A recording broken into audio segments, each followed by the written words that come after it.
Vamos falar sobre o inferno, se realmente Deus vai lançar os seus filhos no inferno, né?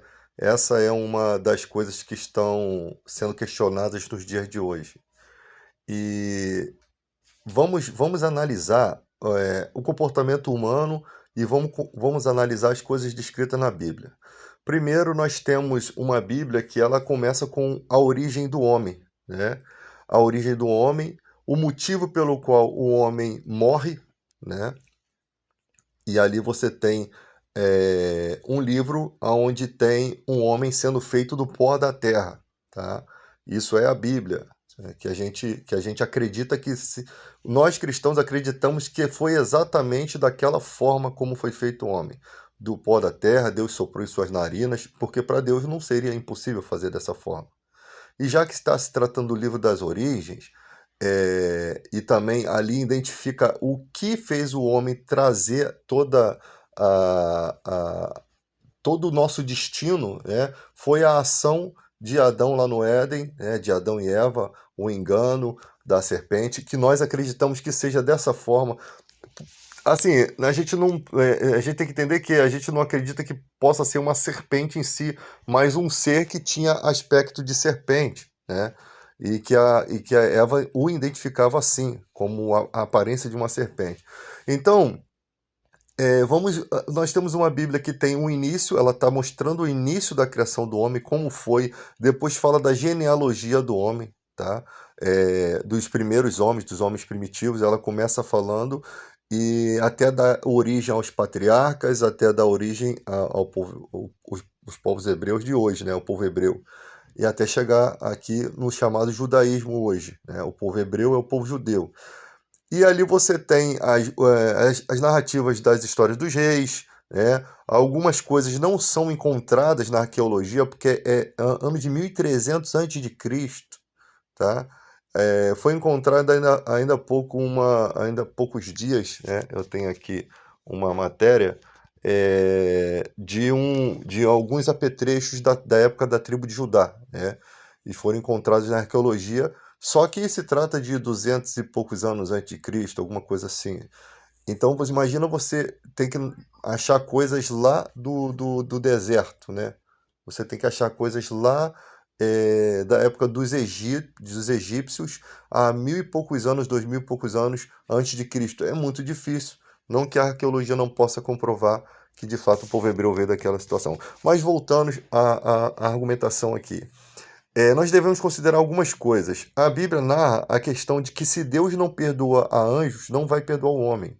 Ou seja, se você que fala assim, Deus é muito bonzinho, ele é amor, ele não vai fazer isso com a sua criação. Mas ele já fez isso. Ele já fez isso com os demônios. Mas Deus não sabia que eles iam se tornar. Deus sabe todas as coisas, mas ele permite que o ser tome os seus próprios caminhos, né? Então Deus permite que o ser tome os seus próprios caminhos, tá? Os anjos ainda poderiam escolher, cara, você é criado um ser angelical, você é criado com todos os atributos de bondade, né? Você conhece o Deus que te criou, ao invés de gratidão, você se une a um ser para batalhar, né, contra Deus, e essa batalha se conta em Apocalipse, né? A gente crê lá na questão de Miguel e seus anjos pelejaram contra a serpente, ou o dragão, né? O dragão e seus anjos, e o Apocalipse identifica aquele dragão como Satanás e sendo a antiga serpente do Gênesis. É por isso que a gente crê dessa forma. E ali Deus não poupou os anjos, ou seja, aqueles espíritos imundos que Jesus encontra em terra, né? Aquela legião que possui pessoas, são esses anjos caídos, né? Porque lá na citação do Apocalipse tem ali que o dragão com a sua cauda arrastou um terço das estrelas do céu.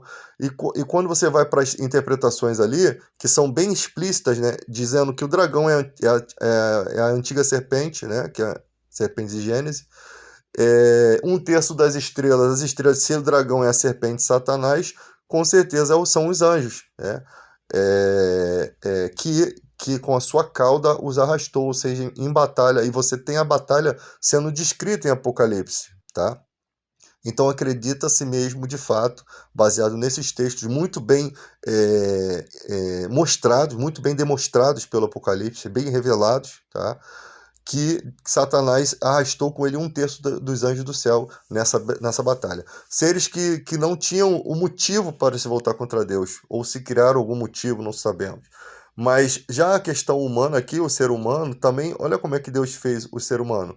O ser humano foi feito sem conhecimento entre o bem e o mal. Enquanto ele viveu ali no jardim, nós não sabemos quanto tempo ele viveu no jardim antes da queda, né? Porque após a queda, Deus ainda concedeu 930 anos a Adão, e ele foi um homem que teve a sua primeira decepção. O seu filho mais velho mata o mais jovem, mas o seu filho mais velho continua vivo, né? E vive distante ali, ele perde 2 filhos.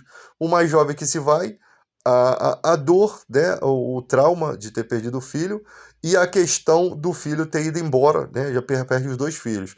Mas Adão viveu 930 anos, ou seja, o que são 930 anos? Teve os filhos, outras filhas descritos lá na genealogia bíblica, não são invenções da nossa cabeça, tá?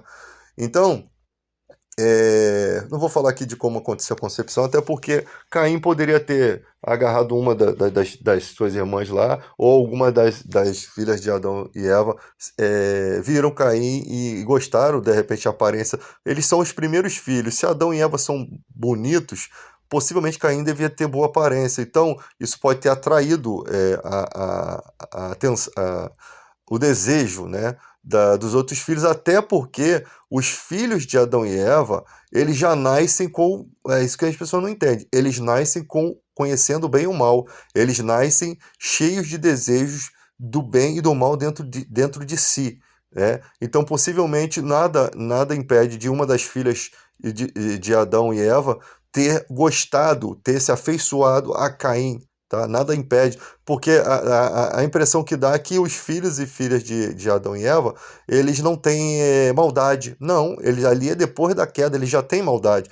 Então, não precisa... vai ser uma questão de incesto? Vai ser uma questão de incesto, porque o mal entrou dentro do homem. Se não tivesse o mal ali, se Adão e Eva tivessem os filhos dentro do paraíso, e eles não teriam conhecimento do bem e do mal, a humanidade seria eterna, porque a morte passa a todos os homens a partir dali. E a gente entende que possivelmente seria eterno, porque após a queda, Adão ainda vive 930 anos. Pô, se após a queda, se após conhecer o bem e o mal, Adão vive 930 anos, imagina dentro do jardim onde ele era cuidado por Deus, onde no virar do entardecer do dia, Deus vinha ter com ele.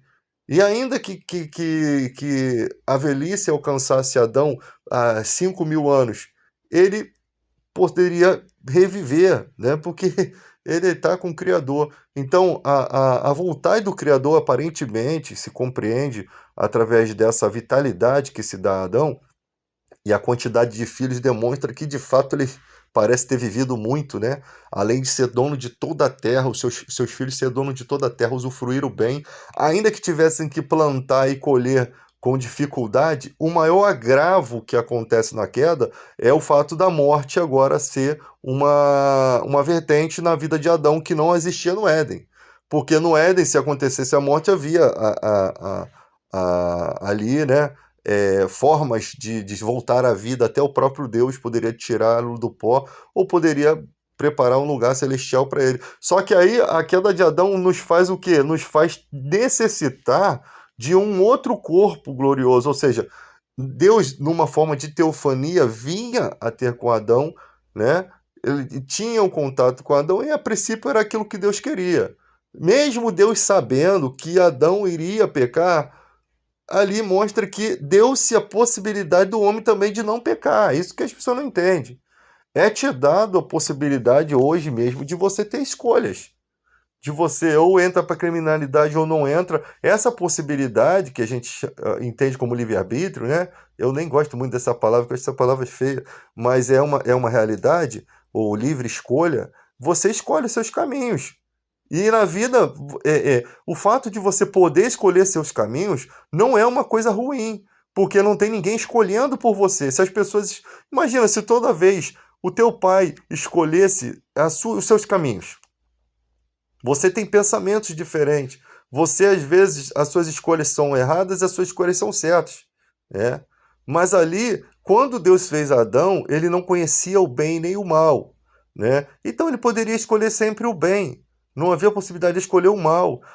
Quando houve ali a questão de ter colocado o fruto, quanto a colocar do fruto, Deus o deixou em sua escolha, mas ele não deixou Adão sem entendimento do que seriam as suas escolhas, tá? Ele não deixou Adão sem refletir sobre suas escolhas. O que se dá a entender é que Deus faz as coisas, mas ele quer que você seja livre para fazer suas escolhas. Né? Satanás escolheu o caminho, os anjos que o seguiram escolheram o caminho deles, mas a princípio Deus fez eles bom. Fez eles bom, mesmo sabendo, né, mesmo sendo a responsabilidade de Deus, ter permitido que eles escolhessem o caminho que quisessem, é a forma de Deus. Ele criou, eu quero que me sigam, que me amem, que me respeitem, se eles quiserem, da vontade deles, né? Não há obrigação. E a partir dali, todo mundo cai em decadência, né? Então, imagina, se você observar o mundo, você tem pessoas que fizeram muitas maldades aqui. O Bigodinho, por exemplo, o que ele fez lá com o povo judeu? Se esse cara não tiver nenhum retardo mental ou nenhum problema de trauma, né, de infância, que às vezes tem pessoa que faz o mal por ter passado por trauma, né, por algumas coisas, esse cara possivelmente não tem como estar no mesmo céu de suas vítimas. Não tem lógica Deus colocar ele no mesmo céu de suas vítimas. O que se entende do Apocalipse é que existirá um momento, né, em que ali a morte e o inferno serão lançados para dentro de um outro lugar, que é o Lago de Fogo. Muita gente, hipocritamente, eu falo hipócrita porque sabe muito bem que quando Jesus faz as narrativas sobre o inferno e as pessoas tentam elas brigam muito por esse texto, né? Não, o inferno não existe. Jesus está falando isso, está falando de Hades, está falando disso, está falando de aquilo. Só que hipocritamente eles ocultam o lago de fogo. Porque quando você vai para a interpretação de lago de fogo, lá do Apocalipse, é uma outra palavra que tem ali, que não é a mesma palavra usada em grego para a palavra que é colocada como Hades, como inferno. Porque até o momento você tem que entender uma coisa: os judeus tinham uma percepção, tinham uma coisa na mente deles de que havia o seio de Abraão, né, um lugar que se chama paraíso, e possivelmente esse lugar existe, e também havia um lugar de sofrimento para quem era condenado. Por quê? Porque diz o Novo Testamento que após a morte segue-se o juízo. Ou seja, após a morrer, o, o que vem depois é o julgamento, tá? Mas não é o julgamento final, porque a Bíblia se trata de dois julgamentos. Um julgamento quando você morre, e você já é julgado ali, né, pelas suas obras, mas ali não é o fim. Ali já é um lugar de tormento, mas é no fim. Porque o fim, o Hades, o inferno, será lançado no lago de fogo e enxofre. Só que tem um porém. Quando você vai lá para o lago de fogo e enxofre, ele foi preparado para Satanás e seus anjos. Isso não existe outro ser ali, a besta, o falso profeta, Satanás e seus anjos e todos que não estiverem no livro da vida do Cordeiro, tá? Então nós temos que interpretar essas questões. Mas a princípio, Satanás e seus anjos já mostra para você que não existe nenhum ser, né? Nenhuma pessoa que morre, que se torna uma alma penada porque foi ruim, que fica atormentando as pessoas, não. Todo ser que que possui pessoas, que Jesus os identifica como espírito imundo, que os próprios demônios se identificaram como legião porque eram muitos, todos esses seres estão nas perspectivas do reino de Satanás, tá? Porque a pessoa fala, pô, esse pessoal fala mais de diabo do que de Deus, porque a Bíblia tem esse tipo de coisa. Se você ler o Evangelho de Lucas 13:10, tem uma mulher encurvada há 18 anos, o texto diz que por conta de um espírito de enfermidade. Jesus, no versículo 16, fala que não convinha soltar dessa prisão essa filha de Abraão, a qual Satanás há 18 anos mantinha presa. O texto original está dizendo que Satanás mesmo, ali no original, a palavra ali, para Satanás, está dizendo que é o cara do mal, que estava possuindo a coluna daquela mulher, fazendo ela ficar encurvada há 18 anos, mesmo ela sendo uma mulher temente a Deus. Ou seja, Jesus está mostrando consequências da queda do homem.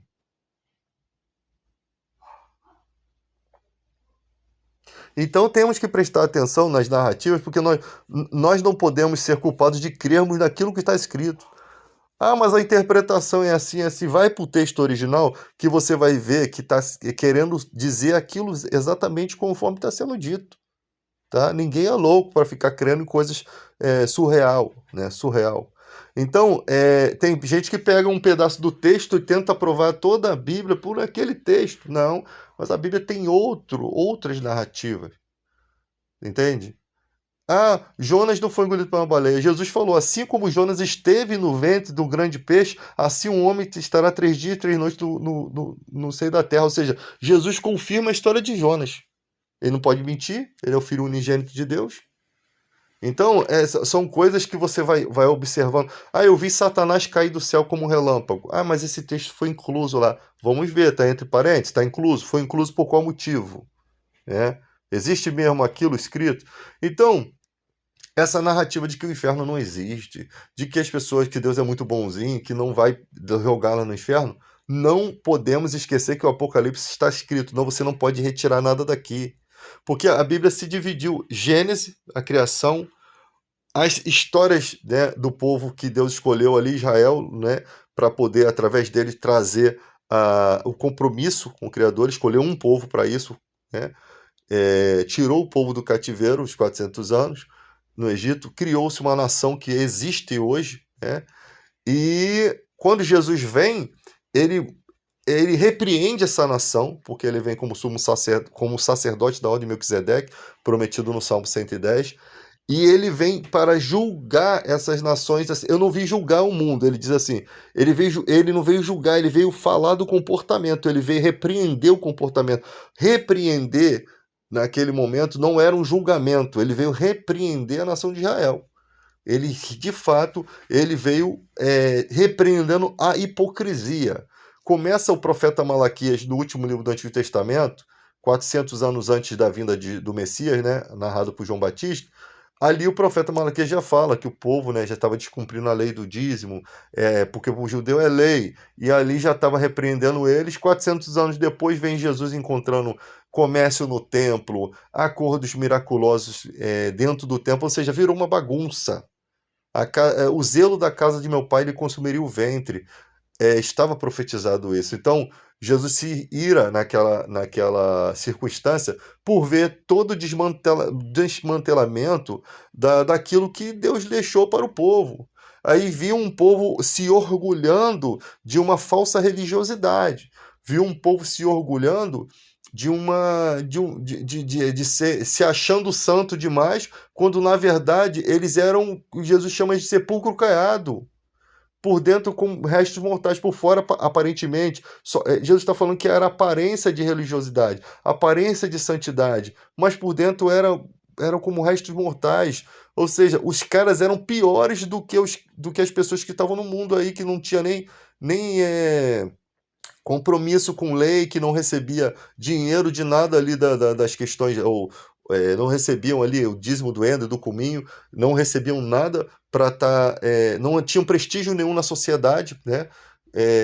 Carisma nenhuma, autoridade judaica nenhuma, e o povo aqui fora vivendo melhor, assim, praticando às vezes coisas mais saudáveis do que dentro do templo.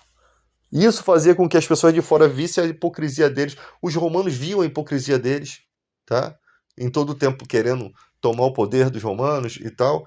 E assim, Jesus está naquela sociedade, mostrando ali que o homem vocês com o mosquito engolem o camelo. Jesus, ele vem repreendendo a hipocrisia. Deus não gosta de hipócrita. Ainda mais o hipócrita que está dentro da religião. E Deus vem repreendendo. Ele não dá conhecimento para esses caras. Esses caras têm que fazer tanta tolice, inventar um monte de coisa, porque Deus tira toda a capacidade deles. Se um dia tiveram, né? Se um dia tiveram. Ali no caso Jesus chega a falar para os discípulos. Aí tá os fariseus. Façam tudo que eles mandam vocês fazer, mas não sejam como eles, porque eles falam e não fazem. E são hipócritas. A sociedade daquela época é igual à sociedade de hoje. A sociedade religiosa hoje, né?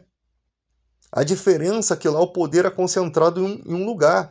Ou seja, eles eram autoridades poderosas na época, como se fosse uma espécie de juízes do Supremo, e outros juízes que dominavam uma religião, não só a religião, mas a população, né? Qualquer coisinha que desse ruim, você é expulso da sinagoga. Ou seja, você era expulso da comunidade, não só da igreja ali, da sinagoga onde você ia prestar culto, mas toda a comunidade virava as costas para você. Então, olha o agravo era tão ruim ser expulso da sinagoga. Então, o povo vivia ali sabendo da hipocrisia deles, mas ninguém tinha coragem de se voltar contra eles, porque eles arquitetaram até a morte do Criador, do Filho do Criador também, né, Jesus. Eles arquitetaram a morte de Jesus. Não foram os romanos que mataram Jesus. Os romanos, eles cumpriram a pena, cabia a eles fazer a pena. Mas as autoridades romanas, elas inocentaram Jesus. Isso o texto é bem claro. Pilatos inventou uma história que a gente não encontra na cultura hebraica nem na romana, de soltar um preso por ocasião da Páscoa.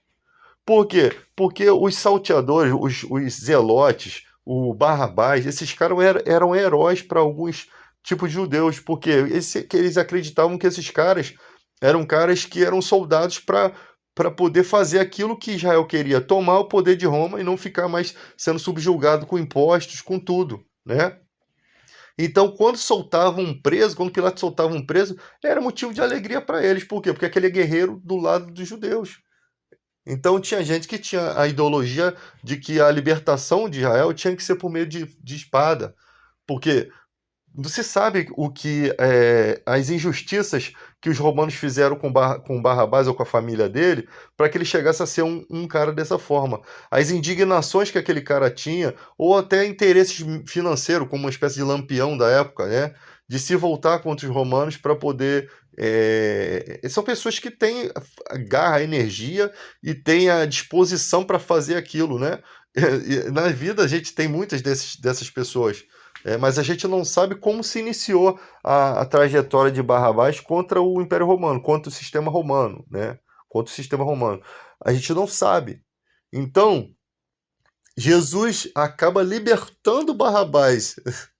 Acaba libertando Barrabás, ou seja, ele está exatamente no momento em que Barrabás ia ser crucificado e acaba a sociedade soltando Barrabás em detrimento de um cara que só fazia o bem, que só fazia curas.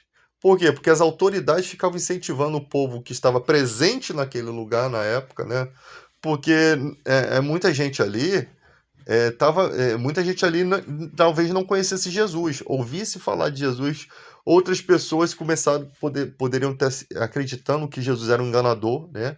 Porque Jesus não era visto por todo mundo, ele era visto por muita gente, mas não por todo mundo. Então a gente não sabe que tipo de população estava no momento ali concentrada, que realmente de fato conhecia Jesus e realmente presenciou milagres, tá?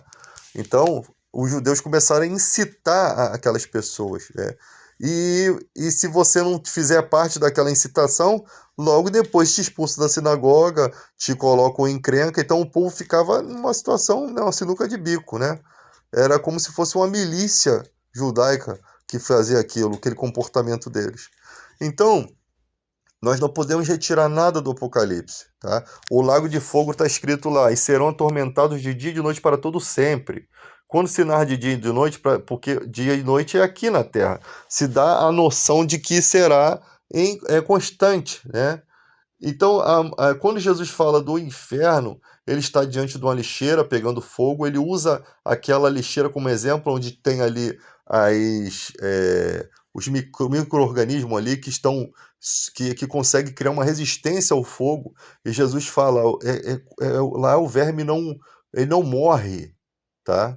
Então o tormento é ruim, o castigo é ruim, porque os demônios, quando eles não estão possuindo corpos, eles andam por lugares áridos e não encontram repouso, eles não encontram descanso. Eles estão em lugar de sofrimento. Então, Pedro chega a dizer, se Deus não poupou a anjos, não vai poupar homens. Não poupou a anjos. Ou seja, não convém pensar que Deus vai poupar o homem que vive aqui no pecado, fazendo a maldade. Você vê, o cara chega em casa, pega a mulher dele em adultério, o cara é trabalhador, construiu uma família, construiu tudo. Quando chega em casa, ele pega a esposa dele na cama com outro cara. Aí esse cara, num ataque de ira, ele vai e tira a vida dos dois, ou de um, ou de... Ele perde a vida dele na cadeia por uma consequência que não foi ele que arrumou, né? Por uma atitude que não foi ele que quis fazer, mas foi uma consequência do momento de não aceitar aquela situação, né? Tipo assim, a pessoa fala assim, mas não justifica. Cara, mas cada um tem a sua pele, cada um tem o seu sistema nervoso, cada um tem sua forma de pensar e cada um surta na forma, uns surtam e outros não. Cada pessoa tem reações adversas. E naquele momento, né, talvez a situação que o cara às vezes já está passando no trabalho, junta um monte de coisa ao mesmo tempo em cima do cara e o cara comete um agravo, né? Um cara comete um agravo. Na cultura judaica, o que se fazia quando se era pego em flagrante adultério? Primeiro que, com a pena de morte, neutralizava muitos casos de adultério, né? A cultura judaica, os casamentos eram escolhidos, né, entre famílias, ou seja, possivelmente muita gente nem amava a pessoa ou aprendeu a amar durante a vida, mas não era aquela pessoa que ela olhou, bateu o olho e sentiu afinidade. Uns casamentos pode até ter tido essa questão de o amor surgir, né? Porque só tem tu, vai ter que ser tu mesmo. Pô, casavam-se com 12, a mulher e 13 anos o homem, então se uniam ali, né? E era daquela forma. Então eles nasciam naquele laço de afeto. É lógico que a mãe depois, se uma pessoa ficava viúva e estando mais velha, ela viúva ela poderia casar de novo. Aí ela já teria uma opção de escolha. Aí é diferente, ela já é uma pessoa adulta. Mas a princípio os primeiros casamentos eram dessa forma, desde pequeno e tal. Então, você percebe que ali eram os filhos criados na prática do evangelho. A mulher, coitada, ela não tinha estudo, ela ficava totalmente à mercê, primeiro do pai, né, e depois do marido. O marido praticamente só se tornava o pai dela, porque ele era o cara que ia prover toda a casa, todo o lar, toda a família, enquanto a mulher cuidava dos filhos, da religiosidade dos filhos, e tudo isso, e tinha que ainda cuidar do marido e ter aquele zelo, não podia conversar com outro homem, né, na rua, era uma cultura totalmente diferente. Então, o adultério, ele não devia ser uma coisa que acontecia constantemente, né, mas acontecia. Porque imagina, você vive com a sua família aqui, sua mulher não pode nem olhar para outro cara, em casa tem que usar o véu, se abrir a janela não pode mostrar o rosto, tem que também usar o véu. Você imagina a dificuldade que uma mulher teria, até porque o homem solteiro ia ter medo de se aproximar dela ou de falar com ela para depois não receber reclamações lá dos líderes do judaísmo que tratavam dessas questões, né? Então, tipo assim, o assédio ali era praticamente nulo, né?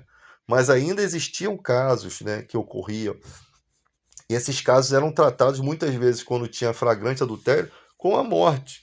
Então, a morte, a pessoa vinha, era casada, a pessoa passaram o cerol nela, passaram o cerol no Ricardão, o cara se casava-se de novo, né? E se a próxima fizesse a mesma coisa, passava-se o cerol. Só que parece que o homem em si, quando se tratava de julgamento de homem, eles se protegiam, né? Porque quando foi levar a mulher adúltera lá para Jesus, né, para falar sobre ela, cadê o cara? Ela, mestre, trouxemos uma mulher que foi pega em ato de flagrante adultério. E nós trouxemos ela, a lei manda apedrejar. Quando Jesus fala que aquele que não tiver pecado que atira a primeira pedra, eu entendo que o pecado dele já é ocultar o homem, porque se ela foi pega em flagrante adultério, ela estava em flagrante. Cadê o cara? O texto é bem claro, foi pega em flagrante adultério. Cadê o homem? A lei mandava apedrejar os dois. Cadê o cara que estava em flagrante? Então eles omitiram a pessoa e eles se entregaram e Jesus nem sequer falou assim, contendeu com eles assim, vem cá, é só ela que vai pagar? Jesus foi direto na cara. Quem não tiver pecado que atire a primeira pedra. Porque se alguém atira a pedra, Jesus vai falar assim, agora você vai pagar. Imagina, porque você atirou a pedra nela, tirou a vida dela, e você disse que ela foi pega em flagrante adultério. E primeiro, que Jesus não era juiz para fazer aquilo, né? Eles não deveriam levar aquela mulher para Jesus, porque Jesus não era o cara que ia dar essa sentença. O primeiro a acusar teria que ser o primeiro a apedrejar. Mas Jesus não era o cara que daria a sentença, porque havia organização para isso. Então Jesus, ele não diz, pô, cara, eu não sou juiz dela, né? Ele também não disse, você, por que não trouxe o cara? Ele simplesmente disse, tudo bem, vocês querem apedrejar? Aquele que não tiver pecado, que seja o primeiro que atire a pedra. Ele falou assim, tipo assim, que todos os homens ali tinham motivos para levar uma pedrada. E quando o cara faz a análise de sua vida, e era uma sociedade adúltera, né? Porque eles vieram questionar Jesus se era lícito abandonar a mulher por qualquer motivo e casar-se com outro. Então era uma sociedade adulta. Você vê que dos mais velhos aos mais jovens foram saindo, porque os mais velhos já devia ter feito muita coisa errada, já devia ter passado, já devia até estar vivendo em adultério, tá? Então, quando Jesus fala aquilo, ele conhece muito bem quais tipo de pessoas que estão ali. E para eles terem escondido, ocultado o homem, eles devem ter muito pecado. Porque a ponto de querer tirar a vida de uma mulher e preservar um outro adúltero, eles já fizeram aquilo várias vezes, várias e várias vezes. Ou seja, era sempre mancomunado uns com os outros. Então Jesus estava no meio de serpente. Ele sendo santo, ele não tem que temer esses caras. Ele sendo puro, ele não tem que temer esses caras, porque eram caras sujos. Uma simples palavra fez com que eles simplesmente deixassem a mulher ir. A mulher veio até ele e Jesus fala, vai, mas não peque mais, para que não, né, vai e não peque mais. Ou seja, a partir de hoje, toma tiro na tua vida, toma prumo, se ajeita. O objetivo da nova aliança é esse aí. Errou, cara, toma o teu destino aí, segue em paz, pratica o bem, né? Viva daqui para frente.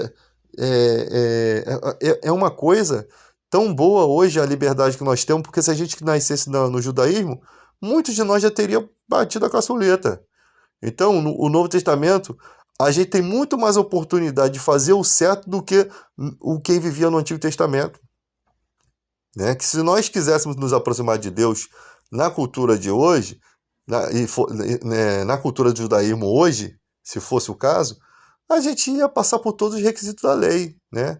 Ia ter muita coisa difícil para a gente. E aqui, na época da graça, o homem é livre. O homem é livre para fazer suas escolhas. O homem é livre para seguir o caminho do bem. A pessoa fala assim, eu não preciso de religião para fazer o bem. Cara, ninguém está falando que você precisa de ser cristão para fazer o bem, né? Mas muita gente que fala isso não faz o bem. Porque não entende. Se nós temos que receber um Espírito Santo, porque a gente não sabe orar como convém, porque ele intercede pelas nossas fraquezas, né? Então, se a gente nasce do Espírito, a gente nasce em Cristo, a gente tem que nascer do Espírito, o cara fala assim, eu não preciso do Espírito Santo fazer o bem. Será? Vai para a vida da pessoa, porque o que é nascido da carne é carne. Tá bem óbvio o texto. O que é nascido da carne só pode ser carne. Por mais que você pratique a bondade, essa bondade, você pode praticar coisas mais também. Quando você comete um adultério, você dá comida para o mendigo é uma coisa. Você deixar de cobiçar a mulher do próximo ou deixar de ter relacionamento com a mulher do próximo é outra questão, que já é uma questão de carne, de carnalidade. Então, tipo assim, a pessoa fala assim, eu não preciso de Jesus para fazer o bem, não. Será? Porque quando a pessoa teme a Deus, que chega a um ponto dela estar na carne sofrendo, ela não pensa assim, a minha mulher não me dá carinho, não me dá atenção, o casamento está falido. Ela não pensa dessa forma como a sociedade pensa. Ela pensa o seguinte, pô, se eu ultrapassar essa barreira aqui, eu vou estar me afastando do Espírito Santo, eu vou estar me afastando de Deus. Eu tenho coisas espirituais muito grandes que eu vou perder aqui. Então, o pensamento do cristão que é nascido do Espírito é totalmente diferente do que é do mundo. O do mundo não, ele já planeja estar naquela situação. E aquela mulher ali, caraca, o cara vai sair para trabalhar, eu vou chegar em cima.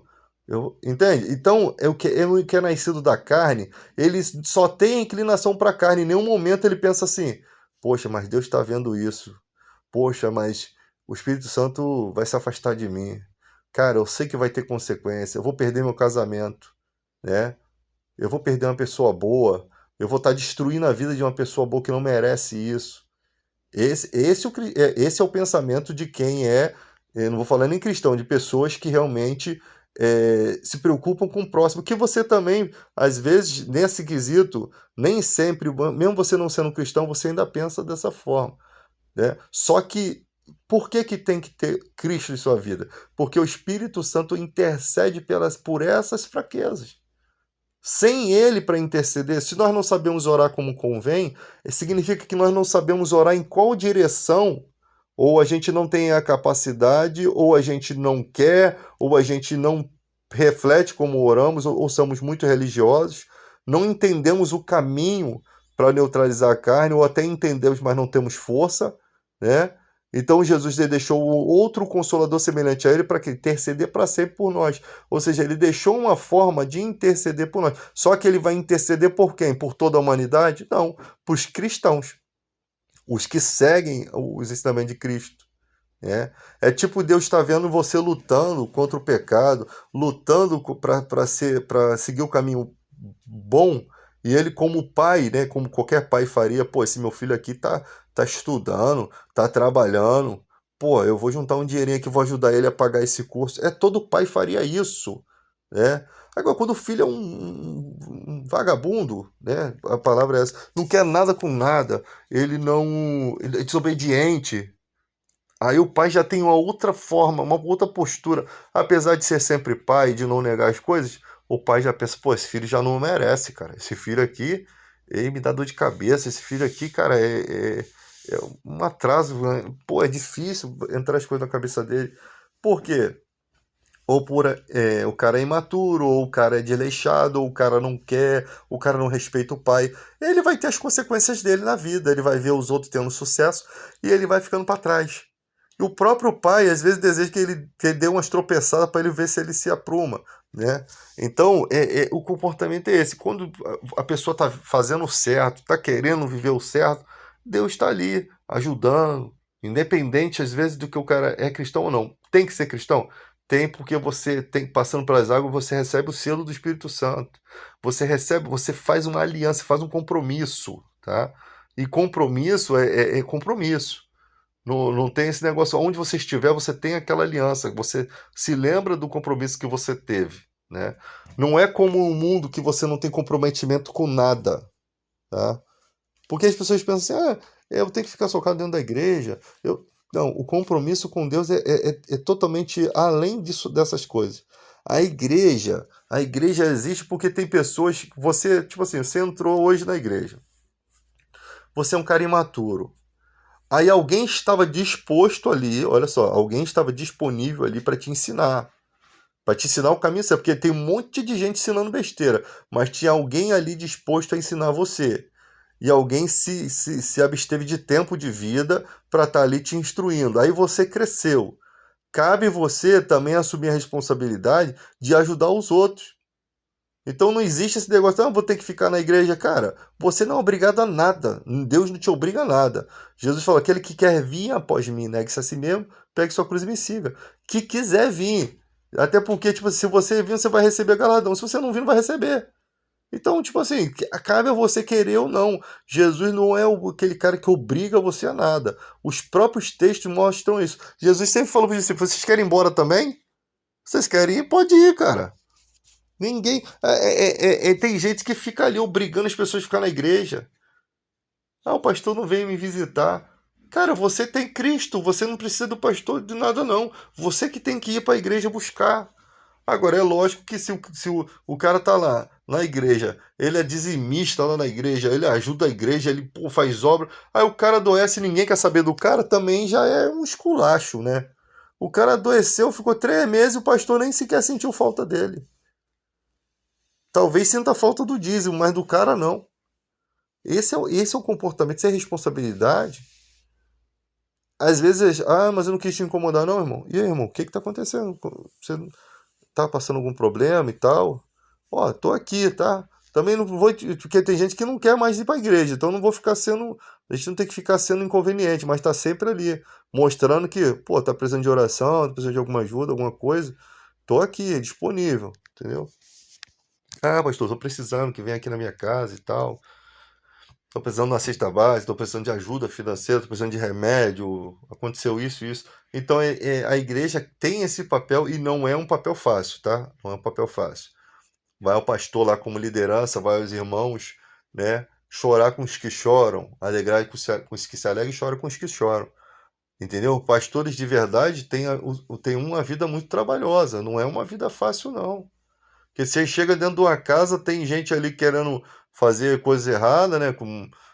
Tirar a vida do outro. Então tem muitas coisas ali que acontecem e você fica com a vida em risco, tá?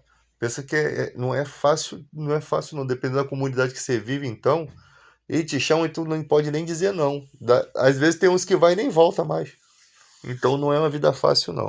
Vida fácil tem esses daí charlatão que só pregam o evangelho por dinheiro. Paulo fala sobre esses caras. O Deus deles é o ventre, porque só se preocupam com as coisas materiais.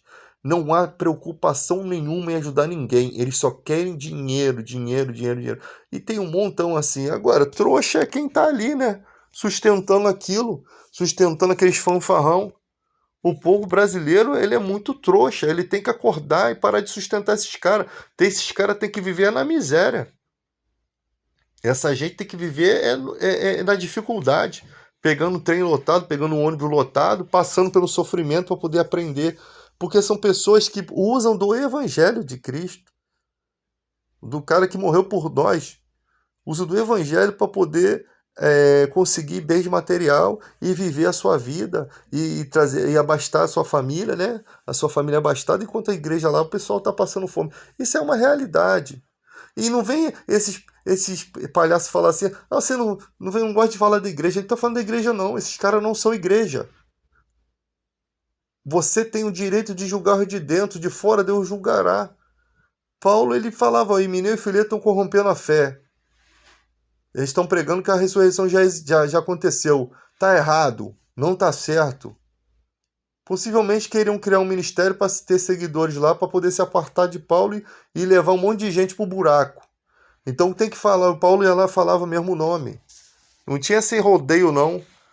Né? Porque se você não. O João falava, né, que não, ó, se alguém vier a vocês pedindo a morada, pedindo guarida, que não traz consigo a sã doutrina, não dê morada para eles.